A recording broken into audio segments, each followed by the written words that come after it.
അപ്പോൾ പാർവതി നിരന്തരമായിട്ട് തുടർച്ചയായിട്ട് ആ ഒരു സമരം തുടർന്നുകൊണ്ടേയിരിക്കുന്നു. പലർക്കും അതൊരു ചൂണ്ടുപലകയായി മാറുന്നുണ്ട്. അങ്ങനെയാണ് ഇടപെടൽ നടത്തേണ്ടത്.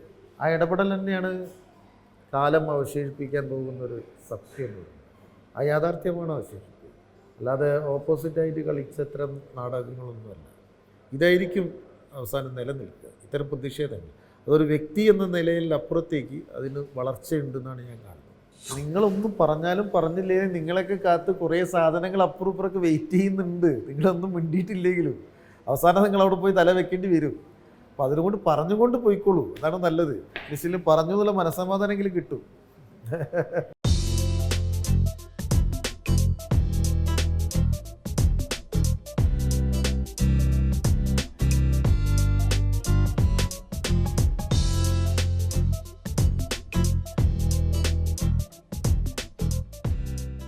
നമസ്കാരം. നടൻ ഹരീഷ് പേരടിയാണ് ഇന്ന് ക്യൂയിൽ നമ്മോടൊപ്പം ഉള്ളത്. നമസ്കാരം ചേട്ടാ. നമസ്കാരം ചേട്ടാ. ഈ പേരിൽ തന്നെ ഒരു വ്യത്യസ്തതയുണ്ട്, ഹരീഷ് പേരടി. പെട്ടെന്ന് കേൾക്കുമ്പോൾ തന്നെ ഹരീഷ് പേരടിയോ എന്നുള്ള ആ ഒരു പേരിൽ തന്നെ ഒരു വൈവിധ്യമില്ലേ? എന്താണ് ഈ പേരിൻ്റെ പിന്നിൽ എന്തെങ്കിലും ഒരു കഥയുണ്ടോ? പേരിന് പിന്നിൽ കഥകളൊക്കെ ഉണ്ട്. അതുകൊണ്ട് തന്നെയാണ് പേര് എനിക്ക് ഇഷ്ടപ്പെടുന്നത്. കാരണം പേരടി എന്ന് പറയുന്നത് ഫാമിലി നെയിമാണ്. അത് ഒരു 4-5 തലമുറകൾക്കൊക്കെ മുമ്പ് സംഭവിച്ച ഒരു കാര്യമാണ്. ആ ഒരു പേരടി എന്ന് പറയുന്ന ഒരു സ്ഥലത്ത് നിന്ന്, ഒരു തറവാട്ടിൽ നിന്ന് ഏതോ ഒരു വലിയ ഒരു രാത്രി അറപ്പുഴ നീന്തേണ്ടി വന്നുവെന്നും ആ മനുഷ്യൻ നീന്തി ആ പുഴയുടെ അക്കരെ പോയി കുറച്ച് ഉള്ളിലേക്ക് പോയിട്ട് അവിടെ മറ്റൊരു പേരടി ഉണ്ടാക്കിയിരുന്നു. ആ പേരടിയുടെ തുടർച്ചക്കാരാണ് ഞങ്ങൾ. അപ്പോൾ അവിടെ ഉണ്ടായിരുന്ന ഒറിജിനൽ പേരടി അന്ന് രാത്രി പൊളിക്കുകയും ഇത് പുതുക്കി പണിയുകയും അവർ പിന്നീട് പുതുക്കിനിക്കാരായി മാറുകയും ചെയ്തു എന്നുള്ള ഒരു ബാക്ക്ഗ്രൗണ്ട് ഇതിൻ്റെ പിന്നിലുണ്ട്. ഒക്കെ കേട്ട് കഥയുടെ ഭാഗമാണ്. അപ്പം അതിൻ്റെ ഒരു രസമുണ്ട്. ഒരു രാത്രി വെറുതെ നീന്തൂലല്ലോ. ഇപ്പോൾ നായകനായി അഭിനയിക്കുന്ന സിനിമ ഐസുരതി, ആ പേരിലും ഒരു കൗതുകമുണ്ടല്ലേ? കോഴിക്കോടുള്ള ഒരു പാനീയത്തിൻ്റെ പേരാണ് ഈ ഐസുരതി എന്ന് പറയുന്നത്. ഈ ഒരു പേരും ഈ സിനിമയും തമ്മിലുള്ള ഒരു കണക്ഷൻ എങ്ങനെയാണ്? അതായത് ഈ ഐസുരതി എന്ന് പറയുന്ന പാനീയം ഇങ്ങനെ 2 ഐസ് കട്ടകൾ ഉരച്ചുരച്ച് ഉണ്ടാക്കിയെടുത്ത് അതിൽ നിന്നാണ് ഈ ഐസുരതി. അതിന് വ്യത്യസ്തമായ ഫ്ലേവറുകളൊക്കെ ചേർത്താണ് ഉണ്ടാക്കുന്നത്. അതുപോലെ ഈ തണുത്തുറഞ്ഞു പോയൊരു ജീവിതാവസ്ഥയിലുള്ളൊരു നായകനാണ് കുഞ്ഞുണ്ണി. മരവിച്ച ഒരു മാനസികാവസ്ഥകളിൽ അയാൾ മറ്റ് ബന്ധങ്ങളിലൂടെ ഒരച്ചും ഒരഞ്ഞും ഒരതപ്പെട്ടും ഒക്കെ അയാളുടെ ഒരു ജീവിതത്തിൻ്റെ ക്രീം കണ്ടെത്തുകയാണ്. അതാണ് ഐശ്വര്യം, മധുരമുള്ളൊരു ക്രീം കണ്ടെത്തുക. ഇപ്പോൾ ചേട്ടൻ തന്നെ പറഞ്ഞല്ലോ, മരവിച്ച ഒരു മാനസികാവസ്ഥയാണ്. അപ്പോൾ സ്വാഭാവികമായിട്ടൊരു ഇൻട്രോവേർട്ടായിട്ടുള്ളൊരു കഥാപാത്രമായിരിക്കും.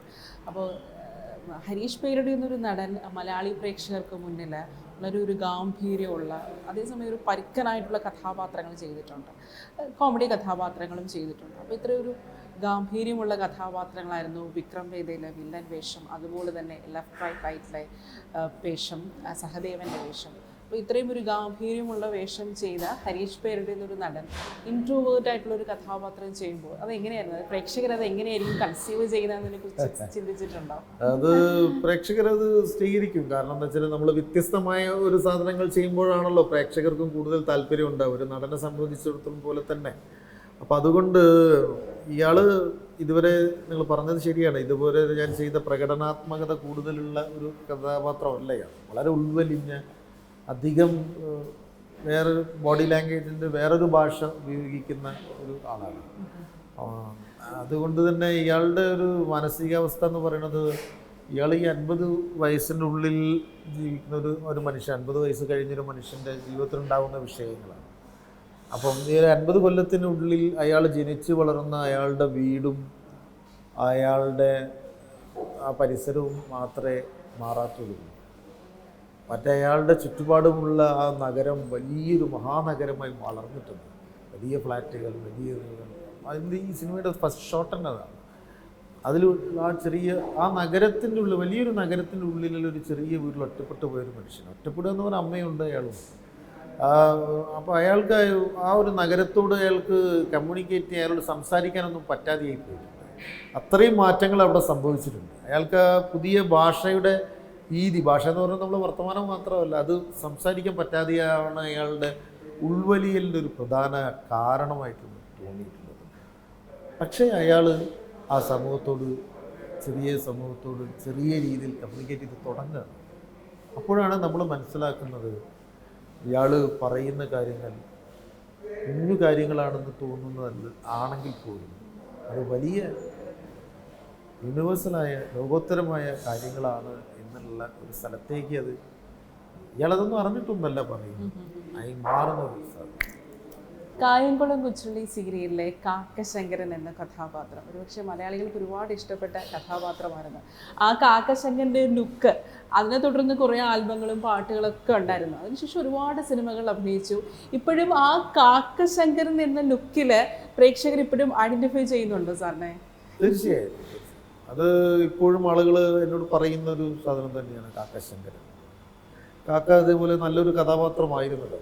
ഒരുപാട് വേദനകളും ഇഷ്ടങ്ങളും രസമുള്ള ഇടപെടലുകളും ഒക്കെ നടത്തിയൊരു കഥാപാത്രം. അതുകൊണ്ട് തന്നെ പ്രേക്ഷകനും അതേ രീതിയിൽ അത് ഏറ്റെടുത്തിരുന്നു. അതുകൊണ്ട് ഇപ്പോഴും കാക്കശങ്കരനെയും ഗുരുവായൂരപ്പനിലെ കിംവദൻ എന്ന് പറയുന്ന കഥാപാത്രമുണ്ട്. അതുകൊണ്ട് ഇപ്പോഴും ആളുകൾ എന്നെ കാണുമ്പോൾ പറയുന്ന കഥാപാത്രങ്ങളാണ്.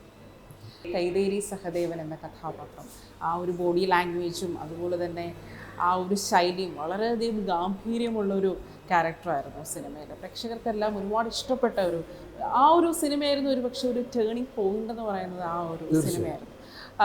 പിണറായി വിജയൻ്റെ ചില മാനറിസങ്ങളുമായിട്ട് പിണറായി വിജയൻ്റെ കഥയാണ് എന്നുള്ളൊരു ആരോപണങ്ങളൊക്കെ വന്നായിരുന്നു. CPM തന്നെയായിരുന്നു ആ ആരോപണം ഉന്നയിച്ചത്. ഒരു ഇടതുപക്ഷ സഹയാത്രികൻ എന്നുള്ള നിലയിൽ ആ സിനിമയുടെ പ്രദർശനം വരെ തടയുന്ന ഒരു സാഹചര്യം ഉണ്ടായി. അതിനെ എങ്ങനെയാണ് നോക്കി കണ്ടത്? അത് ശരിക്കും തെറ്റായൊരു വാർത്തയാണ്. CPM എന്ന പാർട്ടി എൻ്റെ അറിവിൽ ആ സിനിമയെ എവിടെയും നിരോധിക്കുകയോ എവിടെയും അതിനെതിരെ സംസാരിക്കുകയോ ഒന്നും ഉണ്ടായിട്ടില്ല. അത് പക്ഷേ ശക്തമായ മാധ്യമങ്ങളിലൊക്കെ ആ ഒരു ആരോപണം വന്നിരുന്നു എന്നുള്ളത് യാഥാർത്ഥ്യമാണ്. CPM എന്നെ സ്വതന്ത്രമായി വിട്ടു. എനിക്കൊന്നും യാതൊരു വിധത്തിലുള്ള ഒരു ഭീഷണി, എനിക്കൊരു ഭീഷണി ഉണ്ടായിരുന്നു എന്നൊക്കെ പറഞ്ഞിരുന്നു. അങ്ങനെയൊന്നും ഉണ്ടായിട്ടില്ല. അതൊക്കെ വെറുതെയുള്ളൊരു ആരോപണം മാത്രം. ആ സിനിമ റിലീസായ സമയത്ത് ശ്രദ്ധിക്കപ്പെടാതിരിക്കുകയും അങ്ങനെയുണ്ടല്ലോ ചില സിനിമകൾ, എന്നാൽ അത് കഴിഞ്ഞ് ശ്രദ്ധിക്കപ്പെടുകയും ചെയ്ത സിനിമയാണ്. അതാണ് അതിൻ്റെ യാഥാർത്ഥ്യം. അല്ലാതെ വേറെ ഒരു വിഷയങ്ങളൊന്നും ആ സിനിമയെ സംബന്ധിച്ചോളം ഉണ്ടായിട്ടില്ല. അങ്ങനെ നിരോധിക്കാൻ പോകുക, സിനിമയ്ക്കെതിരെ വാളെടുത്തു പോവുകയോ ഒന്നും ചെയ്തിട്ടില്ല.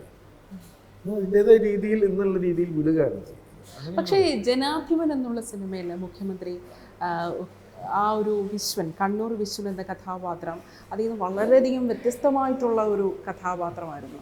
അതിനകത്ത് പിണറായി വിജയൻ എന്നുള്ള ആ ഒരു വ്യക്തിത്വത്തിൻ്റെ ഏതെങ്കിലും രീതിയിലുള്ള റെഫറൻസ് ഉണ്ടായിരുന്നു ഈ കഥാപാത്രം? അതിൽ നമ്മൾ ഏകദേശം നമ്മളെ CM എന്ന രീതിയിൽ തന്നെയാണ് ആ സിനിമ സമീപിച്ചത്. ആ സിനിമയെ അതുമായിട്ടൊരു ബന്ധമുണ്ടായിരുന്നു. ഒരു കുറച്ചുകൂടെ സപ്പോർട്ടീവായിട്ടുള്ള ഒരു ഇതായിരുന്നു പറഞ്ഞിരുന്നത്. അന്ന് നമ്മൾ ആ സിനിമയിലൂടെ പറഞ്ഞിരുന്ന കാര്യങ്ങൾ ഭയങ്കര തള്ളലായിപ്പോയി എന്നുള്ളത് ഒരു ആരോപണം അതിലുണ്ടായിരുന്നു. പക്ഷേ അന്ന് ഞങ്ങൾ പറഞ്ഞ കാര്യങ്ങളാണ് ഇപ്പോൾ ശരിയായിക്കൊണ്ടിരിക്കുന്നത്. ആ സിനിമയിലൂടെ മുന്നോട്ട് വെച്ച ചില കാര്യങ്ങളും സംസാരങ്ങളും ഒക്കെയാണ് ഇപ്പം അതിൻ്റെ ഒരു ഭരണ തുടർച്ച എന്ന രീതിയിലേക്ക് കാര്യങ്ങൾ പോകുമ്പോൾ ഉണ്ടാവുന്നത് എന്നുള്ളതാണ് അതിൻ്റെ യാഥാർത്ഥ്യം.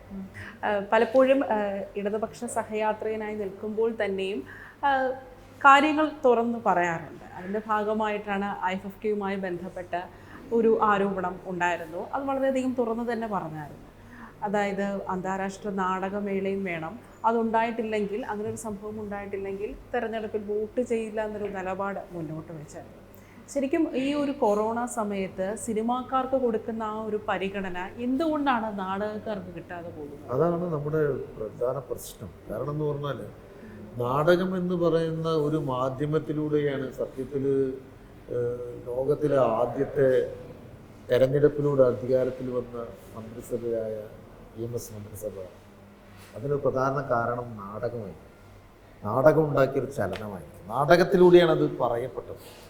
അത്തരം അതിൻ്റെ ഒരു പാരമ്പര്യം തുടരുന്ന ഇങ്ങേ തലക്കിലുള്ള നാടകക്കാരായ ഞാനടക്കമുള്ള ആളുകളുടെ ഒരു പല ആവശ്യങ്ങൾ രണ്ടാം തരം പൗരന്മാരുടെ രീതിയിലേക്ക് കാര്യങ്ങൾ പോകുന്നു. ഞാനൊരു സിനിമക്കാരനായതുകൊണ്ട് ആ പരിഗണന കിട്ടുന്നുണ്ട്. പക്ഷെ അതല്ലല്ലോ, നാടകക്കാരായ നമ്മളെ വേണ്ടപ്പെട്ട സഹോദരങ്ങളൊക്കെ ഇപ്പോഴും അവിടെ നിൽക്കുന്നുണ്ട്.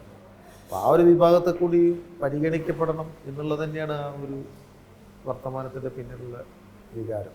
അപ്പൊ അത് ഉറച്ച നിലപാട് തന്നെയാണ്. ഒരു അന്താരാഷ്ട്ര നാടകമേള ഇല്ലായിരുന്നെങ്കിൽ പക്ഷെ ആ ഒരു IFF അല്ല ഇറ്റ്ഫോക്ക് നടത്താനുള്ള ഒരു തീരുമാനം ഏകദേശം ആയിട്ടുണ്ടെന്നാണ് കേൾക്കുന്നത് അല്ലേ? അപ്പോൾ അത് വളരെ നല്ല കാര്യമാണ്.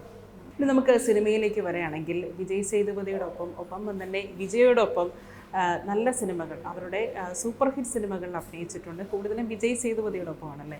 തമിഴാണ് കുറച്ചുകൂടി കംഫർട്ടബിൾ ആണെന്ന് തോന്നിയിട്ടുണ്ടോ? കംഫർട്ടബിൾ എന്ന് പറയുന്നത് ഇതിപ്പോൾ നമുക്ക് ശരിക്കും കംഫർട്ട് ആവുക എന്ന് പറഞ്ഞാൽ ഭയങ്കര ഈസി ആവുക എന്ന് പറയുന്നതല്ല കംഫർട്ട് അഭിനയത്തിൻ്റെ ഒരു ഇതിൽ. ഈ വളരെ ഈസി ആകുമ്പോൾ എന്താണെന്ന് വെച്ചാൽ നമ്മൾ ഉത്തരവാദിത്വം കുറയും, അല്ലെങ്കിൽ നമ്മൾ അതിലേക്ക് പോകുന്ന ആ ഒരു നമ്മൾ തന്നെ അറിയാതെ നമ്മൾ ഈസി ആയിക്കൊണ്ടിരിക്കും. ഇപ്പം ഭാഷ മലയാളം നമ്മൾ വളരെ ഫ്ലുവൻ്റായി ഉപയോഗിക്കുന്ന ഒരു ഭാഷയായതുകൊണ്ട് ആ ഭാഷയിലുള്ള ചില കാര്യങ്ങളൊക്കെ നമ്മൾ ശ്രദ്ധിക്കാതെ ചില ഏരിയകളൊക്കെ ശ്രദ്ധിക്കുക നമ്മൾ കറക്റ്റാണ് എന്നുള്ളൊരു ധാരണയുടെ പുറത്ത് അങ്ങനെ പോകും.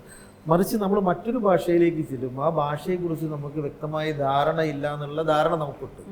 അതുകൊണ്ട് തന്നെ ഭാഷയുടെ ഓരോ കാര്യങ്ങളും ശ്രദ്ധിക്കും, അതിൻ്റെ ഓരോരോ പിൻ പോയിൻ്റ് ആയിട്ട് അതിനെ സ്കാൻ ചെയ്ത് എവിടെയൊക്കെ ഏതൊക്കെ രീതിയിൽ എക്സ്പ്രസ് ചെയ്യണം എന്നുള്ള കാര്യങ്ങളൊക്കെ നമ്മൾ കൂടുതൽ ഉത്തരവാദിത്തത്തോടെ ചെയ്യും. അതുകൊണ്ടാണ് നമ്മൾ അത് കംഫർട്ട് ആവുന്നത്, അതുകൊണ്ടാണ് അത് കൂടുതൽ ജനങ്ങളിലേക്ക് എത്തപ്പെടാനും പറ്റുന്നത്. ഒരു പക്ഷേ തിരിച്ച് മറ്റൊരു ഭാഷയിൽ നിന്നും മലയാളത്തിലേക്കൊരു ആർട്ടിസ്റ്റ് വന്നാലും അങ്ങനെ ആയിരിക്കണം കേട്ടോ. നല്ല രീതിയിൽ ശ്രദ്ധിക്കുന്ന ആർട്ടിസ്റ്റ് ആണെങ്കിൽ അങ്ങനെ ആയിരിക്കണം.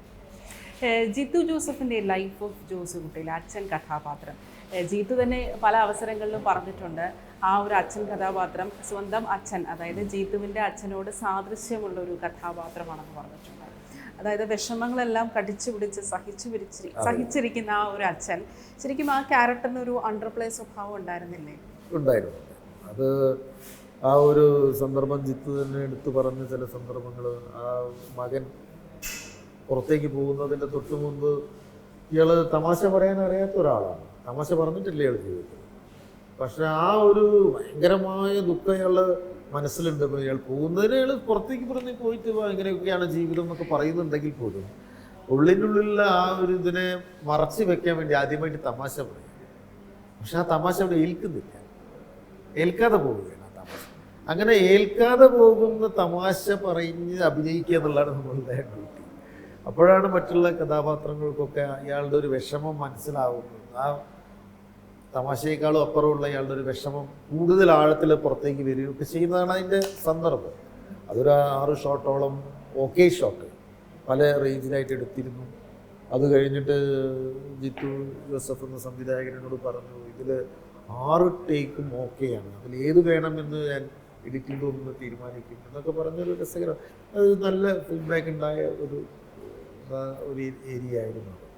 ഇപ്പോൾ ഈ കുഞ്ഞുണ്ണി എന്നുള്ള കഥാപാത്രത്തിലേക്ക് പോവുകയാണെങ്കിൽ ഐശ്വര്യതയിൽ മെയിൻ കഥാപാത്രമാണ്, നായക കഥാപാത്രമാണ്. ഒരു സ്ക്രിപ്റ്റ് കേൾക്കുമ്പോൾ, സിനിമയുടെ സംവിധായകനിൽ നിന്ന് സ്ക്രിപ്റ്റ് കേൾക്കുമ്പോൾ ആ ഒരു ക്യാരക്ടറിൻ്റെ ഒരു പ്ലേസ്മെൻറ്റ്, ഇപ്പം വൈവിധ്യമുള്ള ഒരുപാട് കഥാപാത്രങ്ങൾ ചെയ്തിട്ടുണ്ട്. എങ്ങനെയാണ് ഒരു തിരക്കഥയെ സമീപിക്കുന്ന ഒരു നടനെന്നുള്ള രീതിയിൽ?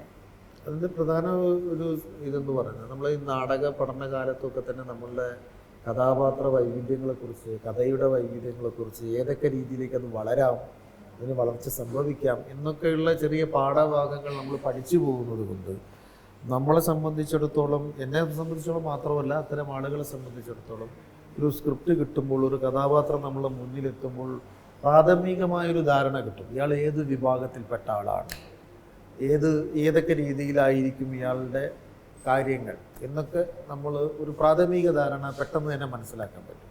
ആ മനസ്സിലാക്കുകയിൽ നിന്നാണ് അയാളുടെ ഡീറ്റെയിൽസിലേക്ക് നമ്മൾ പോകുക. അയാളെങ്ങനെ നടക്കും, അല്ലെങ്കിൽ അയാളെങ്ങനെ ചിരിക്കും, എത്രത്തോളം അയാൾക്ക് ഇന്ന് ഒരു പ്രത്യേക കാര്യത്തോട് താല്പര്യം ഉണ്ടായിരിക്കും, അല്ലെങ്കിൽ ഒരു പ്രത്യേക കാര്യത്തോട് താല്പര്യമില്ലായ്മ ഉണ്ടായിരിക്കും, ഇങ്ങനെയൊക്കെയുള്ള ഡീറ്റെയിൽസിലേക്ക് പോകുക. എന്നാൽ ഈ ഡീറ്റെയിൽസ് ഒക്കെ നിർത്തിക്കൊണ്ട് തന്നെ എന്തെങ്കിലും ഓപ്പോസിറ്റായ ചില സാധനങ്ങൾ ഇയാൾക്ക് പറ്റുമോ, വേറെ ഏതെങ്കിലും വിഭാഗത്തിൽ നിന്നുള്ള ചില പ്രകടനങ്ങൾ ഇയാൾക്ക് ചേരുമോ ഇല്ലയോ എന്നൊക്കെ നമുക്ക് അന്വേഷിക്കാനൊക്കെ രസം തരുന്നത്. അപ്പം അതുകൊണ്ട് ഒരു സ്ക്രിപ്റ്റിനെയും കഥാപാത്രത്തെയും ആ ഒരു റൂട്ടിലൂടെ തന്നെയാണ് എപ്പോഴും സമീപിക്കാറ്. അത് ശരിക്കും ഈ നാടകത്തിൻ്റെ ഒരു പശ്ചാത്തലം, നാടകത്തിൽ നിന്ന് സിനിമയിലേക്ക് വരുമ്പോൾ അത് എങ്ങനെയാണ്, ഗുണകരമായിട്ടാണോ തോന്നിയിട്ടുള്ളത്? അതോ നാടകത്തിൽ എപ്പോഴും ലൈവായിട്ടാണ് സംഭാഷണങ്ങൾ പറയുന്നത്, സിനിമയിൽ ഡയലോഗ് പ്രത്യേകം റെക്കോർഡ് ചെയ്യാണ്, സിംഗ് സൗണ്ടിങ്ങും ഉണ്ട്. അപ്പോൾ എങ്ങനെയാണ് ആ നാടകത്തിൻ്റെ ഒരു പശ്ചാത്തലം സിനിമയിൽ എത്രത്തോളമാണ് അത്? നാടകം കാണുമ്പോഴും സിനിമ കാണുമ്പോഴും വ്യത്യാസമുണ്ട്, സത്യമാണ്. പക്ഷേ നാടകം പഠിക്കണം, അപ്പോൾ മാത്രമേ ഈ ആക്ടിംഗ് എന്ന് പറഞ്ഞ ലാംഗ്വേജിൻ്റെ ഗ്രാമർ മനസ്സിലാവൂ. നമ്മൾ ബോംബെയിൽ പോയിട്ട് ഒരാൾക്ക് ഹിന്ദി പറയാം, കള്ളവണ്ടി കയറി പോയിട്ട് ഹിന്ദി പറയാം, അത് സ്വാഭാവികമായിട്ട് അയാൾ അവിടെ ജീവിക്കുമ്പോൾ അയാൾക്ക് കിട്ടുമ്പോൾ അതിൽ ഗ്രാമർ ഉണ്ടാവും. പക്ഷേ ഇന്ത്യയിൽ ആ ഗ്രാമർ എന്താണെന്ന് ചോദിച്ചാൽ അയാൾക്ക് പറയാൻ പറ്റില്ല, അല്ലെങ്കിൽ ഇത് മനസ്സിലാവും. പക്ഷെ അതിൻ്റെ കൂടെ ആ ബോംബെയിൽ പോയി ഹിന്ദി പറയുന്നതിൻ്റെ കൂടെ ഇന്ത്യയുടെ ഗ്രാമറും കൂടെ അയാൾ മനസ്സിലാക്കാൻ ഒരു ക്ലാസ് അയാൾ അറ്റൻഡ് ചെയ്ത് കഴിഞ്ഞാൽ അയാളുടെ ഹിന്ദിക്ക് ഭംഗി കൂടും, അയാളുടെ സംഭാഷണങ്ങൾക്ക് ഭംഗി കൂടും. അതിൻ്റെ അന്യഭാഷ എന്നുള്ള നിലയ്ക്കാട്ടോ ഹിന്ദി ഹിന്ദി മാത്രമല്ല ഏതൊരു ഭാഷയ്ക്കും അയാൾക്ക് അതിലത്തെ സാഹിത്യത്തെക്കുറിച്ച് മനസ്സിലാവുന്നത്, അവിടുത്തെ പാട്ടുകളെ കുറിച്ച് മനസ്സിലാവും, ഗസലിനെ കുറിച്ച് മനസ്സിലാവും, അവിടുത്തെ ജീവിത രീതികളുടെ ആഴങ്ങളിലേക്കൊക്കെ സഞ്ചരിക്കാൻ പറ്റും. ഇതാണ് ഇവിടെ വ്യത്യാസം. അതായത് നിങ്ങൾ അഭിനയിക്കുമ്പോൾ നിങ്ങൾക്ക് സിനിമ നേരിട്ട് പോയിട്ട് അഭിനയിക്കാൻ പറ്റില്ല എന്നൊന്നല്ല പറയുന്നത്, വളരെ ഈസി ആയിട്ടൊക്കെ അഭിനയിക്കുന്നവർ. പക്ഷെ അതിൻ്റെ കൂടെ നിങ്ങൾക്ക് ഈ ഒരു നാടക പഠനവും കൂടെ അതിൻ്റെ കൂടെ നടന്നു കഴിഞ്ഞാൽ നിങ്ങളുടെ അഭിനയത്തിന് സൗന്ദര്യം കൂടും. നിങ്ങൾ അഭിനയിക്കുന്ന കാര്യങ്ങളെക്കുറിച്ച് എന്താണ് നിങ്ങൾ ചെയ്തുകൊണ്ടിരിക്കുന്നത് നിങ്ങൾക്ക് തന്നെ മനസ്സിലാവും. അപ്പോൾ അതുകൊണ്ട് തന്നെ അത് മറ്റുള്ളവരെ മനസ്സിലാക്കാൻ എളുപ്പമാവും. നിങ്ങൾ നല്ല നടനാണെങ്കിൽ അത് നിങ്ങൾ കൂടുതൽ ശോഭിപ്പിച്ചുകൊണ്ടേയിരിക്കും, വെട്ടിത്തിളങ്ങാൻ സാധിക്കും, അല്ലെങ്കിൽ ഷൈനിങ് കുറയും.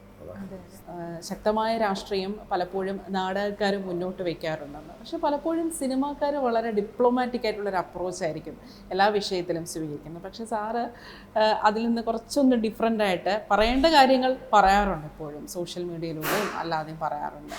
അത് സിനിമയിൽ ഒരു സിനിമാ നടൻ എന്നുള്ള നിലയിൽ അത്തരത്തിലൊരു ഡിപ്ലോമാറ്റിക് അപ്രോച്ച് ഇല്ലാതെ വരുന്നത് ഏതെങ്കിലും രീതിയിൽ ബാധിച്ചിട്ടുണ്ടോ? ഇല്ല, അങ്ങനെ ബാധിച്ചിട്ടൊന്നുമില്ല. അങ്ങനെ ബാധിക്കുന്ന സ്ഥലമല്ല സിനിമ. അത് നമ്മൾ തിരിച്ചറിയാത്തത് കൊണ്ടാണ്, തിരിച്ചറിവിൻ്റെ ഒരു വിഷയം. അപ്പം ഞാൻ എൻ്റെ മറ്റൊരാളെക്കുറിച്ച് ഞാൻ വിലയിരുത്തുന്നത് പൂർണ്ണമായും ശരിയായിക്കൊള്ളുന്നില്ല. അത് ഞാൻ അയാളെ എത്രത്തോളം മനസ്സിലാക്കുന്നുള്ളതിനനുസരിച്ചിരിക്കും എൻ്റെ വിലയിരുത്തൽ, അല്ലെങ്കിൽ എത്ര അളവിൽ ഞാൻ മനസ്സിലാക്കിയിട്ടുണ്ടായിരിക്കും. ഇതുപോലെ നമ്മളെ നമുക്കെന്തെങ്കിലും ബാധിക്കുമോ പറ്റുമോ അല്ലെങ്കിൽ ഇതാവുമോ എന്ന് ശ്രദ്ധിച്ച് ഇങ്ങനെ ഒരു അമിത ശ്രദ്ധ എന്ന് പറയുന്നത് ഒരു പേടിയുടെ ഭാഗമായിരുന്നു. ഭയം ഇങ്ങനെ മനസ്സിലുണ്ടാകുന്നതുകൊണ്ടാണ് അങ്ങനെ സംസാരിക്കുന്നത്.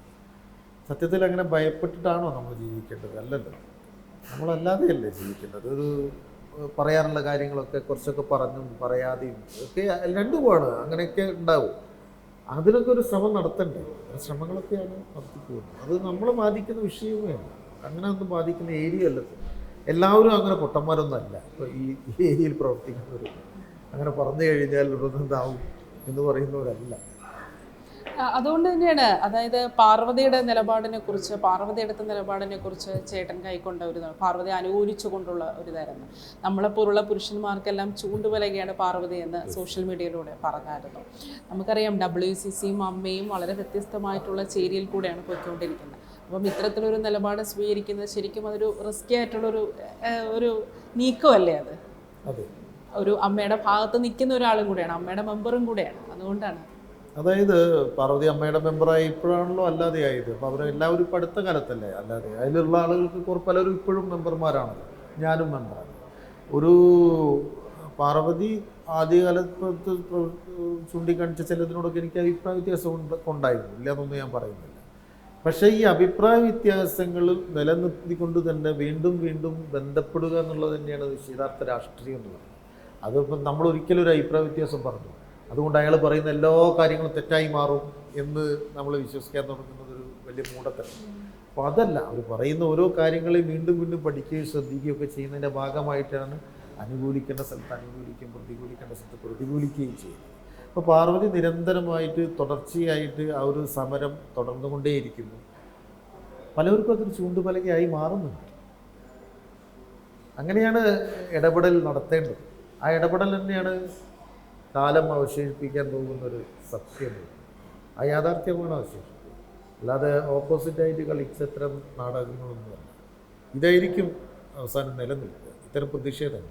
അതൊരു വ്യക്തി എന്ന നിലയിൽ അപ്പുറത്തേക്ക് അതിന് വളർച്ചയുണ്ടെന്നാണ് ഞാൻ കാണുന്നത്. അല്ല, ഇതിൻ്റെ ഒരു ആഫ്റ്റർ എഫക്റ്റ് എന്താണ് എന്നാണ് ഒരു ഒബ്സർവേഷൻ എന്താണ്? ഈ ആഫ്റ്റർ എഫക്റ്റ് പ്രതീക്ഷിച്ച് അങ്ങനെയാവും വിചാരിച്ചാൽ ഒന്നും പറയാൻ പറ്റില്ല. നമുക്ക് ജീവിക്കാനേ പറ്റില്ല. എങ്ങനെ ജീവിക്കുക പിന്നെ നമ്മൾ? ഇതിൻ്റെ ഞാൻ എന്തേ പറഞ്ഞു, ഇതിൻ്റെ ആഫ്റ്റർ എഫക്റ്റ് എന്താ ഇങ്ങനെ ചിന്തിച്ച് നിങ്ങളൊന്നും പറഞ്ഞാലും പറഞ്ഞില്ലെങ്കിലും നിങ്ങളൊക്കെ കാത്ത് കുറേ സാധനങ്ങൾ അപ്പുറപ്പുറമൊക്കെ വെയിറ്റ് ചെയ്യുന്നുണ്ട്. നിങ്ങളൊന്നും മിണ്ടിയിട്ടില്ലെങ്കിലും അവസാനം നിങ്ങൾ അവിടെ പോയി തല വെക്കേണ്ടി വരും. അപ്പം അതിനുകൊണ്ട് പറഞ്ഞുകൊണ്ട് പോയിക്കോളൂ, അതാണ് നല്ലത്. ലിസ്റ്റിൽ പറഞ്ഞു എന്നുള്ള മനസ്സമാധാനമെങ്കിലും കിട്ടും. ഈ കർഷക സമരത്തെക്കുറിച്ച് വീട്ടിലുള്ള കൃഷിയുടെ ഫോട്ടോസ് സോഷ്യൽ മീഡിയയിലിട്ടാണ് അതിൻ്റെ പ്രതിഷേധം അറിയിച്ചത്. ഇനി അവിടെ ഉള്ളിയും കിഴങ്ങും മാത്രമേ കടയിൽ നിന്ന് വാങ്ങാറുള്ളൂ, ബാക്കിയെല്ലാം വീട്ടിൽ നിന്നുള്ള കൃഷിയിൽ നിന്നുള്ള പച്ചക്കറികൾ തന്നെയാണ് ഞാൻ കഴിക്കുന്നത്. അങ്ങനെ ഒരു വളരെ പറയുന്ന നിലപാടിനും അതിൻ്റെ പ്രസ്താവനകൾക്കും അതിനും ഒരു വ്യത്യസ്തത കൊണ്ടുവരാറുണ്ട്. തീർച്ചയായിട്ടും അതിൻ്റെ മുഴുവൻ ക്രെഡിറ്റും എൻ്റെ വൈഫിനാണ്, എൻ്റെ ഭാര്യയ്ക്കാണ്. അവൾ ഒരു ഡാൻസ് ടീച്ചറാണ്. അപ്പോൾ ഈ കോവിഡ് കാലത്ത് ഡാൻസ് ക്ലാസ് കൂട്ടേണ്ടി വന്നു. അപ്പോൾ ആൾക്ക് വീട്ടിലെ പണികളൊക്കെ ധാരാളം ഉണ്ടെങ്കിൽ പോലും അതിൻ്റെ കൂടെ ഇങ്ങനെ വെറുതെ ഇരിക്കാനുള്ളൊരു ശീലം ഇല്ലാത്തത് കൊണ്ടാണ് ഇങ്ങനെ പച്ചക്കറി കൃഷികളും കൂടെ അതിൻ്റെ മുകളിൽ തുടങ്ങിയത്. അത് ഭയങ്കര ഇൻട്രസ്റ്റഡായി, അങ്ങനെ അത് നല്ല രീതിയിലേക്ക് വന്നു. അപ്പോൾ അതിനെ പ്രോത്സാഹിപ്പിക്കുക എന്നുള്ളതിൻ്റെ ഭാഗമായിട്ടാണ് ഞാനത്. അല്ലാതെ എനിക്കത് ഏറ്റെടുക്കാനുള്ള അവകാശം ഇല്ല സത്യത്തിൽ. പിന്നെ ഇപ്പോൾ എൻ്റെ 2 മക്കളും വലിയ കുട്ടികളായി കഴിഞ്ഞു. അപ്പോൾ ഇപ്പം ബിന്ദുവിനെ സംബന്ധിച്ചിടത്തോളം കിടന്നുറങ്ങുക പെട്ടെന്ന് അയ്യോ എൻ്റെ തക്കാളി, അയ്യോ എൻ്റെ ഇത് എന്നൊക്കെ പറഞ്ഞ് ഞെട്ടി ഉണരുന്ന അവസ്ഥയ്ക്ക് ഞാൻ ഇടയ്ക്ക് കാണാറുണ്ട്. അപ്പോൾ അത് അത്രയും ആത്മാർത്ഥത ഇതിന് കൊടുക്കുന്നു എന്നുള്ളതിൻ്റെ ഒരു തെളിവായിട്ട് എനിക്ക് തോന്നാറ്. ഇപ്പം നമുക്കറിയാം ഒരുപാട് സിനിമാക്കാരെ രാഷ്ട്രീയത്തിലേക്ക് പ്രവേശിച്ചു കഴിഞ്ഞു. അപ്പോൾ എല്ലാവരും ചോദിക്കുന്ന ഒരു പൊതുവായിട്ടുള്ളൊരു ചോദ്യമാണ്, ഇതൊരു ട്രെൻഡിങ് ആയിട്ടുള്ള ചോദ്യമാണ്. ഈ സിനിമാക്കാർ രാഷ്ട്രീയത്തിലേക്ക് പോകുന്നത് ശരിയായിട്ടുള്ള ഒരു നിലപാടാണോ? അവർ സിനിമയിൽ തന്നെ നിൽക്കുന്നതല്ലേ അവർക്ക് കുറച്ചുകൂടെ സ്വാതന്ത്ര്യം കിട്ടുന്നത്? രാഷ്ട്രീയത്തിൽ പോയാൽ പിന്നെ ആ പാർട്ടിയെ മാത്രം പക്ഷം പിടിച്ച് സംസാരിക്കേണ്ട ഒരു സാഹചര്യം വരല്ലേ? ഇപ്പോൾ പൊളിറ്റിക്കലായിട്ട് എല്ലാ കാര്യത്തിലും നിലപാട് പറയുന്ന ഒരാളായതുകൊണ്ടാണ്. എന്താണ് ഇതിനെക്കുറിച്ചുള്ളൊരു അഭിപ്രായം? അതായത് സിനിമക്കാർ രാഷ്ട്രീയക്കാരാവുന്നതിൽ ഒരു തെറ്റുമില്ല. സിനിമക്കാരൻ മനുഷ്യനില്ലേ, അയാൾക്ക്. അതുകൊണ്ടാണല്ലോ നമ്മളൊക്കെ പറയുന്നത് നിങ്ങൾ മറ്റൊരു അല്ലെങ്കിൽ ഇടപെടണം എന്നൊക്കെ പറയാൻ കാരണം അതുകൊണ്ടാണ്. സിനിമക്കാർ പക്ഷേ കക്ഷി രാഷ്ട്രീയത്തിൻ്റെ ഒരു ഭാഗമായി അല്ലെങ്കിൽ ഏതെങ്കിലും ഒരു പോസ്റ്റിലേക്കൊക്കെ നിങ്ങൾ നിയമിക്കപ്പെടുമ്പോൾ നിങ്ങൾ ആലോചിക്കേണ്ട ഒരു കാര്യം, ഈ ജനസേവനം എന്ന് പറയുന്ന ഒരു സാധനം ഉണ്ടല്ലോ, അതിലേക്ക് പൂർണ്ണമായിട്ട് തയ്യാറാവണം. അതിന് ഉള്ളൊരു മാനസികാവസ്ഥ ഉണ്ടാക്കിയെടുക്കണം. അത് മാത്രമേ ശ്രദ്ധിക്കേണ്ടതുള്ളൂ. അതാണ് പ്രധാനപ്പെട്ട കാര്യം. അല്ലെങ്കിൽ സിനിമക്കാർ രാഷ്ട്രീയക്കാരാകുന്നതുകൊണ്ടോ ഏതെങ്കിലും ഒരു പാർട്ടിയുടെ ഭാഗമാവുന്നതുകൊണ്ടോ ഒന്നും അത് പാർട്ടിയും ഇതൊക്കെ ഇവിടെ നിലവിലുള്ള കാര്യങ്ങളല്ലേ. അതെന്തോ ഭയങ്കര ഒരു തെറ്റായ കാര്യങ്ങളാണെങ്കിൽ ആ സംവിധാനത്തിനാണല്ലോ നമ്മൾ പോയിട്ട് അടിക്കുന്നത്. അപ്പോൾ അതിലേക്ക് സിനിമക്കാർ ഭാഗമാവുന്നു എന്ന് പറഞ്ഞാൽ തെറ്റായൊരു കാര്യമല്ല. മറിച്ച് ഈ സിനിമക്കാർ രാഷ്ട്രീയക്കാരായി കഴിഞ്ഞതിന് ശേഷം വെറും ആ ഒരു സിനിമാ താരത്തിൻ്റെ സ്വഭാവം മാത്രം കാണിച്ച് നടന്നാൽ പോരാ. ജനകീയ പ്രശ്നങ്ങളിലൊക്കെ കുറച്ചുകൂടി കാര്യമായിട്ട് ഇടപെടുകയും നല്ല പ്രവർത്തനങ്ങളും ഒക്കെ നടത്തുകയും വേണം. അല്ലാതെ വെറും MLA ഫണ്ടോ MP ഫണ്ടോ എടുത്തിട്ട് ഇങ്ങനെ വിതരണം ചെയ്യുന്നതിൽ മാത്രം ഒതുങ്ങി നിൽക്കാതെ ഞാൻ പാലം ഉണ്ടാക്കിയല്ലോ, ഞാൻ നാട്ടിൽ സ്കൂൾ ഉണ്ടാക്കിയല്ലോ എന്ന് പറയാതെ ചില ജനകീയമായ വിഷയങ്ങളിലേക്ക് കൂടി ഇറങ്ങി വരുമ്പോഴാണ് നിങ്ങൾ യഥാർത്ഥ രാഷ്ട്രീയക്കാരനായി മാറുന്നത് എന്നുള്ള ഒരു സാധനം കൂടി നിങ്ങൾ പഠിക്കണം എന്ന് മാത്രം. സാധാരണയായിട്ട് ഈ BJP RSSനെ വളരെയധികം തുറന്ന് എതിർക്കുന്ന ആളാണ് ഹരീഷ് പേരടി അല്ലേ. പക്ഷെ ബാക്കിയുള്ള സിനിമാക്കാരൊന്നും അതിനെക്കുറിച്ച് അങ്ങനെ വലിയ അഭിപ്രായങ്ങളൊന്നും പറയാറില്ല. ഈവൻ അവർ ഇടതുപക്ഷമായിട്ട് ചായ്വുണ്ടെങ്കിൽ പോലും അവരതിനെക്കുറിച്ചൊന്നും അങ്ങനെ പറയാറില്ല.